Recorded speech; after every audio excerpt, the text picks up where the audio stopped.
That's right, today, Zune 2, the small one. Yeah, I've got a lot of these things, but we're just gonna focus on one. This was for dramatic effect. Whoosh. The Hat Man.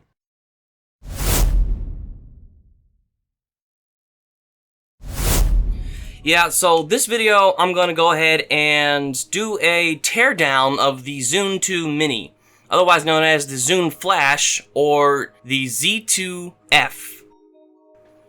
This little guy is a good device. It does everything the regular Zune does, except for one thing, and that's video output. That's the only thing it does different. Other than that, it does everything the big Zune does. I have a ton of these, as you can see. I got a good deal. It was like $25 for 19 or so of these little Zunes, and none of them really work that well. So I figured I'll take the most busted up one, and it'd be the best candidate to go ahead and do a teardown for. So yeah, let's just jump right in, shall we? That's what you're here for, probably.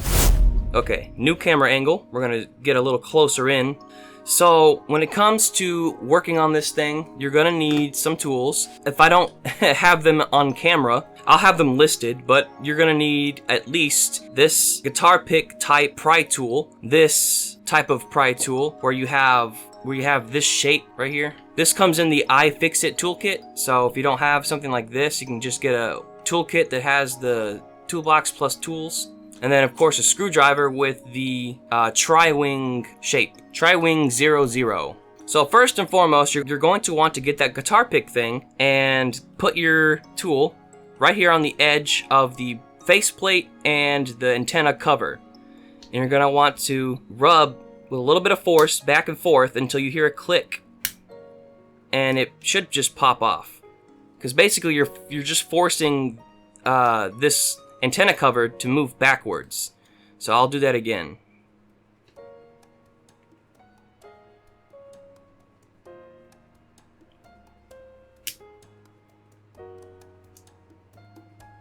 Don't use metal tools because you will scratch the crap out of everything. There's already a small chance that you can rub away material with plastic on plastic, so don't use metal. Metal will destroy everything. Next, you have two screws right here. So that's that part taken care of. Next, you're going to want to use either the guitar pick or the sturdier stick to work your way from the top to around the sides and do a similar method of shimmying from before.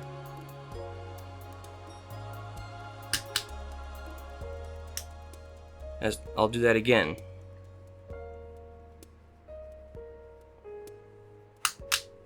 There we go. And then put a little bit of force down so you don't slip out, move around the corner, and then move downwards to undo all those clips. If you slip off, that's okay. Just do it all again until you can get the backplate to come off. Some Zunes might have it on tighter than others, so just keep working at it and try not to put too much force on the bottom part if it's stuck like this, right? So you've got a kind of a V shape, like this bottom part won't come off, and you just really can't get your tool down in there. I suggest moving to the other side, starting from the top and going downwards, and then doing the same amount of work, and then have a second tool stay in the crevice on the first side. So I'll show you. So like, hold a tool down here, right? Keep that crack open, and then go to the other side, and then open up the same way you did on the first side. And hopefully, if you put your fingers here and push, you can keep that crack open even if the tool falls out. And then on the second side, you can continue to try to open it. And if it gets to this point, then you can try to shimmy like this. Move your index finger and your thumb up and down to try to get it loose. So that's getting the back plate off. Let's combine all the parts into a little pile. Okay, now we are in the weeds. This is the inside of the Zune. So all of these are gonna have a problem where the battery has leaked. Let's take a look at that. You see here? That's residue. Some leaks are worse than others, some are lesser than others. Your leak can be different. In fact, this Zune right here leaked outside. You see that? That's leakage from the battery. You can see it out here too. So to get that out, what you're going to want to do is soak it in white vinegar. And then you're going to want to use a toothbrush or just something abrasive, gently abrasive, you know, just something to rub it with. And yeah, just soak it in white vinegar. Don't let it touch the electronics. Don't put it on electronics, just the metal and plastic. Soak that in the vinegar, and then you can get the stuff off. Now, when it comes to taking off these 3 screws, I will warn you that the middle one, in my experience, often is the harder one to take out, so you can lead to stripping the head of the screw. So what I like to do is I'll start there and I'll push down real hard and twist slowly. And if I feel it slipping, I'll stop and I'll try to push a little harder and keep going and try to prevent the slipping. The other 2 should be just handy dandy, easy peasy. Now that that's taken care of, the next step to getting further down into the weeds of this thing is to get this guitar pick tool and put it down in here. So basically there is a mid-frame to this guy. Yeah, so you're going to want to put a guitar pick here, right? And push down. Yeah. So you see where the guitar pick is? It's behind that cable and the motherboard. There's 2 boards here. There's the motherboard, which is right here. You see that green? And then on top is the daughter board. There's 2 boards sandwiched together. So when you push your pick behind the boards and in front of and also behind this clip, you're going to want to make sure it goes down behind this cable, and the tip should match with the edge here. See? And then you're going to want to use either your nails or another guitar pick to pry up another clip on the other side. So see what I'm doing here? I got my thumbnail down in there. So I'm gonna go ahead and put my other thumbnail on this corner, and I'm gonna pull a little. Actually, I'm gonna go ahead and go backwards in a step because I forgot something. Put back that middle screw, trying not to strip it, and then go back to the step that I was at. So thumbnail in this clip, thumbnail right here, and then pull. If nothing happens, go ahead and stop like it did to me. Sometimes it's easier to come out on some than others. This one seems like it's a little more difficult. It must be more tightly compact. So I'm gonna change up my method, and I'm gonna put the clip down on underneath 2. I'm sorry, not the clip, the pick underneath 2 clips.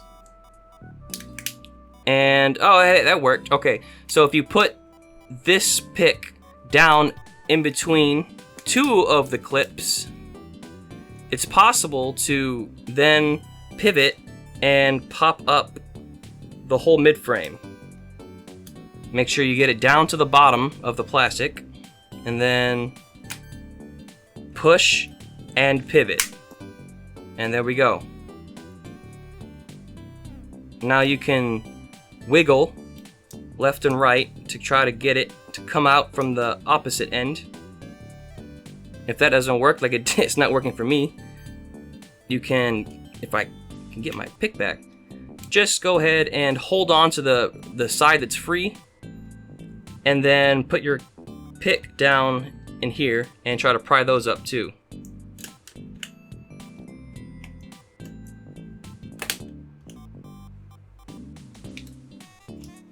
There we go.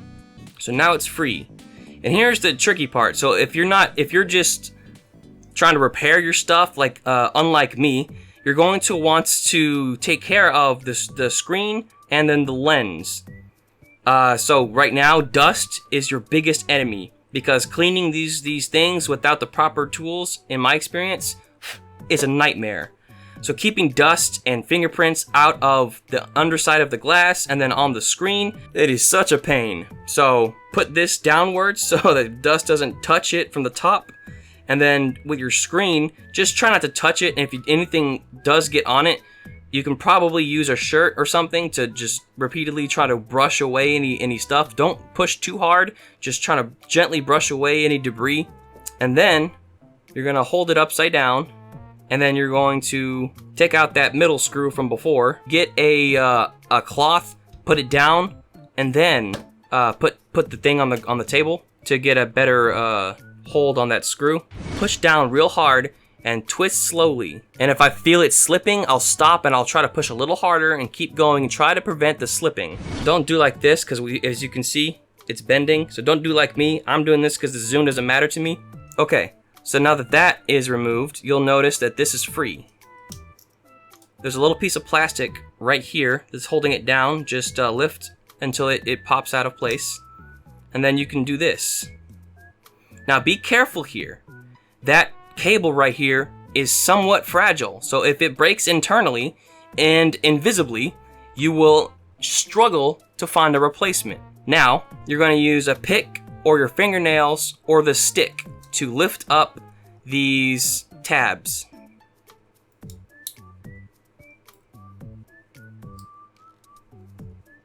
And then you're going to remove this antenna cable from its socket. Now, don't pull on this. This is soldered down, so don't pull on it. Just leave it be. Let it hang.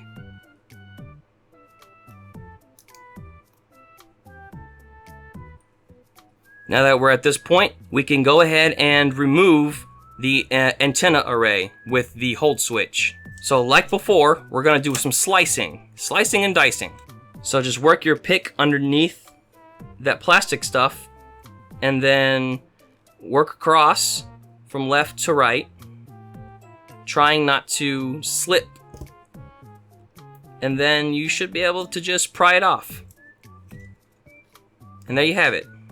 Okay, now that that is removed, we can turn it around and let's remove the screen. So you simply want to unclip that clip, but now you're going to want to lift it up, perhaps using a toothpick or something a little more skinny than this screwdriver, and try to slowly pry it up. It's glued down, so slowly work your way underneath that cable, and then try to pop it up. You see that? It's adhesive. That adhesive is going to keep you from pulling it out of the socket. Out of the slot. So then you can, once you have it lifted up, you can just scrape it away. Trying, of course, not to scrape away the color of the motherboard, because that color is actually a protective mask that keeps metal stuff from touching each other on the circuit board. Okay, now that that's removed, you can probably just go ahead and pull. So you're gonna dump the screen out of position, put your fingers on the cable, you see here, and then pull. If pulling doesn't work, like it's not working for me, try to wiggle it. If wiggling doesn't work, give me one moment and I'll come up with a solution. Okay, so it seems that there's still adhesive down in there. So I would suggest lifting up the cable some more and scraping away more of that adhesive. Now, being careful, go ahead and repeat the steps that failed before now that the adhesive is scraped away. And there we have it. So it really is just the adhesive that's keeping you from pulling this cable out of the slot. Now, if you didn't, if you're at this point and you are successful and you didn't rip your screen cable, go ahead and comment below. Comment chimichanga with a lot of exclamation marks, and I'll know that you successfully got your screen removed. Now, of course, I got smudges all over mine, but I'm not worried about that. So, you're probably wondering, hey, why is there a screw here on the opposite side? I don't even see that. Well, next we're going to remove the battery, and then that screw will be revealed. So, now that we have access to the midframe, we're going to go ahead and take that guitar pick, and we're going to slide it here underneath the battery, and we're just going to shimmy, shimmy, shimmy. We don't really need alcohol, and that's because we can just use the guitar pick. So, of course, you be gentle, but also use some force. So, I guess what I'm trying to say is go slow and use force. If you find that you don't have the strength, go ahead and work the pick in there a little bit, and then start using a cotton swab or something to slowly drip feed the alcohol underneath the battery. For me though, I have the strength and I'm going to go ahead and brute force slicing the adhesive. Once you get to a certain distance down in there like I have, you can start to work your finger underneath and start prying it away.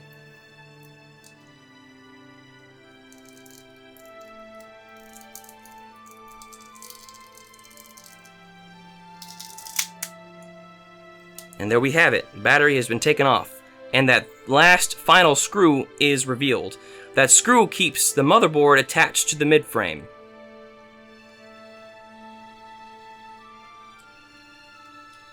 Now, when it comes to taking off the battery, you will have to desolder it.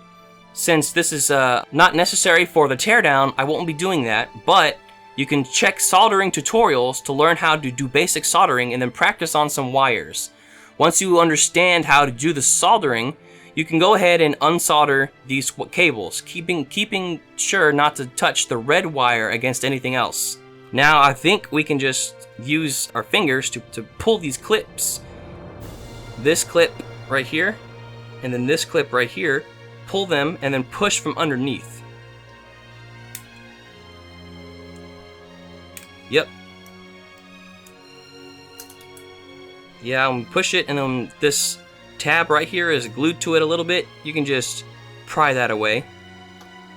And now the midframe is removed from the motherboard. Bada bing, bada boom. So, Hatman, what else could I possibly disassemble at this point?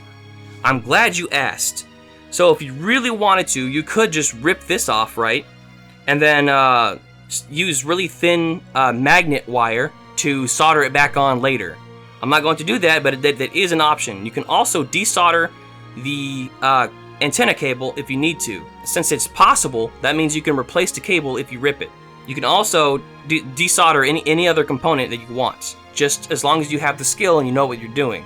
Now, when it comes to the case, there is one more thing you can do, a couple more things, a few more things actually. So this plate right here is removable. So we're going to go ahead and remove this plate. If you look here, there's a clip. We're just going to push on that clip.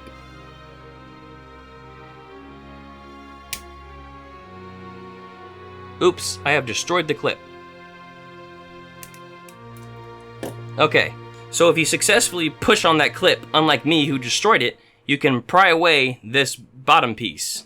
You probably, now that I'm here again, you probably what you want to do is take your once again your guitar pick and try to rub it in between the two pieces here. You should be able to get some space. That may or may not work. Just be careful. This is not meant to really come off. Just use my methods, and then your mileage may vary on the damage you cause. Sorry about that. This particular one was a little tricky. And oh lord, look what I did. Yeah, be careful when you're at this point, because now that you've taken off that frame, this can start bending and mine cracked. So, so if you are gonna work on a Zune like this, and you're taking it all the way apart, I suggest keeping that little frame thing that we took off earlier in position until the very last step. Otherwise, you'll bend and break like I did. And then, of course, you have the glass and then the touchpad, which will also remove the buttons. So, in order to take off the touchpad, you have to break these 1, 2, 3 tabs. These are melted tabs. So basically, they're rivets. So you have to remove these in order to pry away this whole assembly. So I'm gonna use my screwdriver and just crack it. 1, 2, 3. Oh. Come on, you son of a biscuit. All right, there we go. All right, I broke those. Now I can take my thumb and push on the other side. Be careful, because the buttons will fly free like they did to me. Okay, so the buttons are free, and so is the touchpad. Now, the last thing is the screen. I guess you could technically take apart to the touchpad too, but at that point, what are you doing? We can go ahead and work on taking out this ring. So to get this one off, you're going to want to use something metal because of the angle you have to get this at. let's take our little knife and try to get in between the metal frame and the plastic. And now that I have successfully done that, I guess I can just run it along whatever direction I want, and it should start to come off. Now that I have it off a little bit, I can just pull it off. So reattaching this with some sort of glue is going to be a pain, and using adhesive tape is not an option because it's too thick. So you're going to have to scrape off the original glue on both sides and then get a new glue and put that down. So yeah, remove parts at your own peril. So when it comes to the glass, what I can do right now is just push it off because it's cracked, but what you're gonna want to do is scrape it off and then put it to the side for later. So that's what I'll do to show you that that is possible. Now you're most likely going to stretch it, so when you put it back on, it won't be exactly the same, but you will still have it. And if you're like me, you'll probably end up tearing up the foam. So you might actually need to use a metal tool now that I think about it. So I'm going to grab a knife and try to gently pry up the adhesive instead of prying up the foam.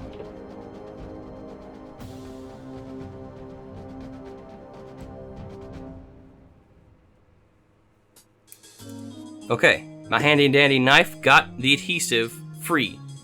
Now I'm going to gently pull. I'm going to stop pulling with the bottom part, move my fingers to the skinny part, and pull on the skinny part directly. That way I'm not tearing. Because if you pull from here, you can end up tearing the corner.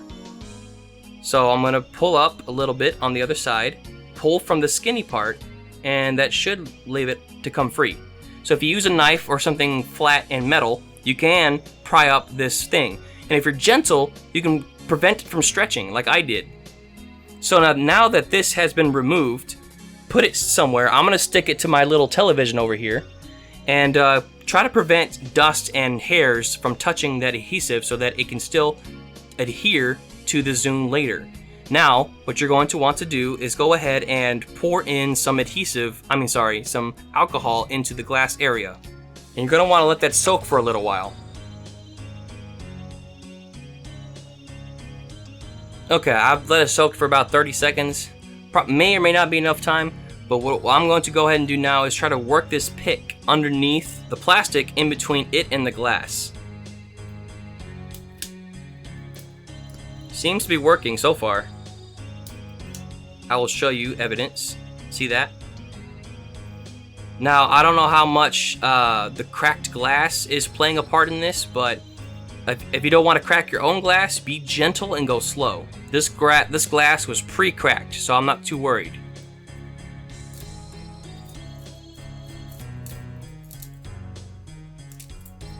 There we have it. It's free.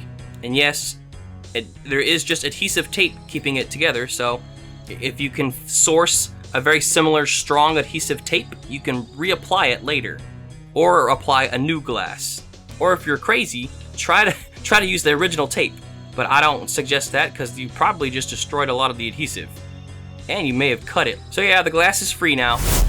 Okay, so that should be absolutely every last component that you can take apart on a Zune 2, otherwise known as a Z2F or a Zune Flash. And yeah, I hope you enjoyed the teardown. I did absolutely everything I possibly could that doesn't require soldering. So yeah, comment, like, subscribe, do all that cool stuff. Oh, and share the video. If you want to just show someone, hey, this is how you tear apart a Zune, go ahead, you know. Every view helps, every like helps, every comment, every dislike, and any engagement at all. It all helps. So yeah, I hope you enjoyed. I will see you in the next video. It could be Zune, maybe not. I don't know. Who knows?